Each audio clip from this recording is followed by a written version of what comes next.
Wow. I have no idea what time it is, what day it is, and honestly, I have no idea where I'm going to even start. What's your name? My name? My name is Emiko. I'm a fifth-year PhD student here at Emory. And I think what makes the most sense, given what everyone has said prior, is that I am a member of this community. The reason I say this is because of something that gave me a lot of laughter over the weekend.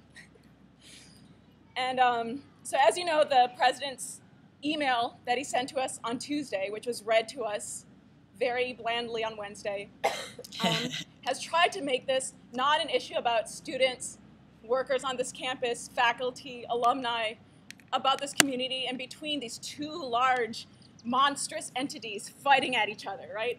And that the students have been brainwashed somehow, that we're naive, and that we don't really know what's going on. We've gone rogue.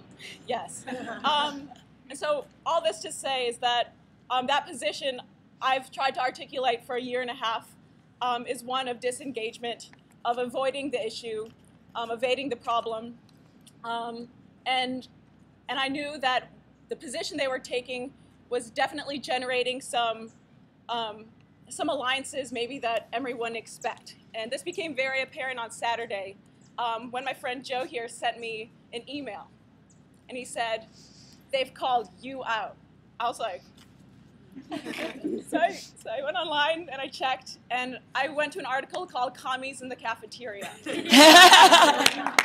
by Stephen Guy Hardin. And I was quoted at length from an interview I gave to the Atlanta Progressive News. And I was singled out and called a Marxist thug. I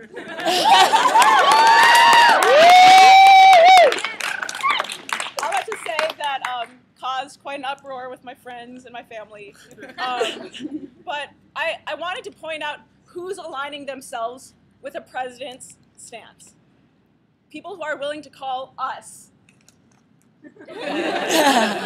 thugs, right?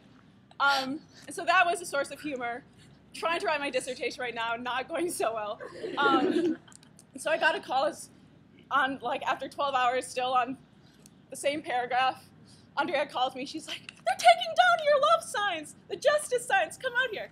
So I tied up my dog, told my boyfriend, "Hey, keep your phone on. I should be back in about an hour," right? Yeah, so I was like, had my sports bra on, I was sweaty, and I just like came down here to just like look at our signs and like take pictures. And then all of a sudden the decision came. The Emory police said to us, you know, either move the tents or you're being arrested.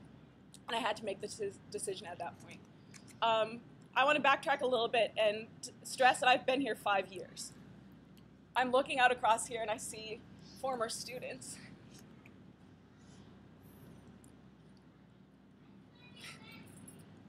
People in my cohort, my advisors, my friends, alumni.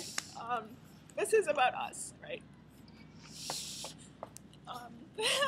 I'm fine, I swear. Hugs make me cry. But I came here because this really seemed to be an ethically engaged community. The word courageous inquiry kind of made me think, and a lot of professors were like, "What is that?" But knowledge to the service of humanity. The Dalai Lama associates himself with Emory. President Carter, Alice Walker. And I am proud to be a member of this community. I have sung in choirs to get money for Campaign Emory from donors. Marxist thug. Marxist thug. I have taught 2 years with my students, developed relationships with 40 young, amazing students. I've served as a president of a human rights and health organization on this campus. All that to say, when I came to this campus in my workout clothes, I didn't think I was going to have to make a decision that was going to put me in jail for the next 14 hours. But I looked at these folks sitting down, arms crossed, and I sat down. Fast forward a little bit, we sang, you saw the videos, pull us up like this. thrown in cop cars. I was the only one with the seatbelt. Those two, I had to hold on with my leg. And I found out that I have these little thumbs. I probably shouldn't tell this in public. That allows me to get out of handcuffs. So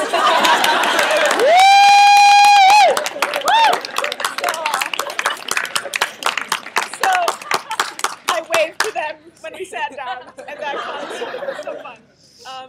But I got to the prison, and it was quickly made clear to me that this smile isn't supposed to last. Smacked upside the head, searched in every little crevice of my body, but I was with my friends, put in a really, really cold cell with about 18 other women, all of whom had ridiculous stories as to why they were there in the middle of the night on a Monday night, sometimes with kids alone at home and not being able to call them for up to 4 to 5 hours. In that cell, there was a lot of laughing, lying on other people's body parts I didn't know a couple hours before.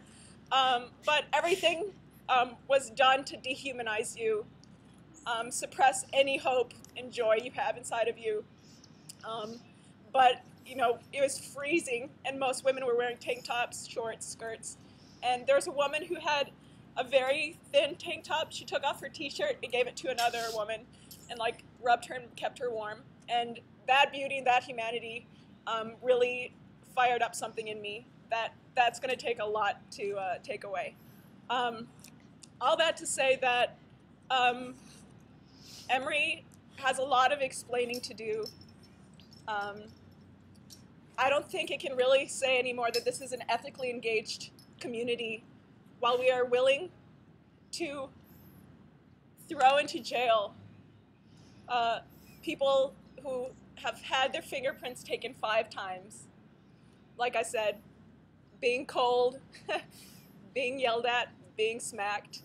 All the while I was thinking, this is where courageous inquiry leads. Emory cannot take this stance any longer because that is not where courageous inquiry should lead on a campus of such integrity. And for that reason, I have no idea when I'm going to graduate. Sorry, but I'm going to keep on fighting, and I'm so glad that you guys are here today to listen to our stories, to invite us to speak on the radio, to lend everything that you can lend to this struggle, and I look forward to hopefully not too many years together, but I'll be with you all the way. And thank you so much for coming out here today.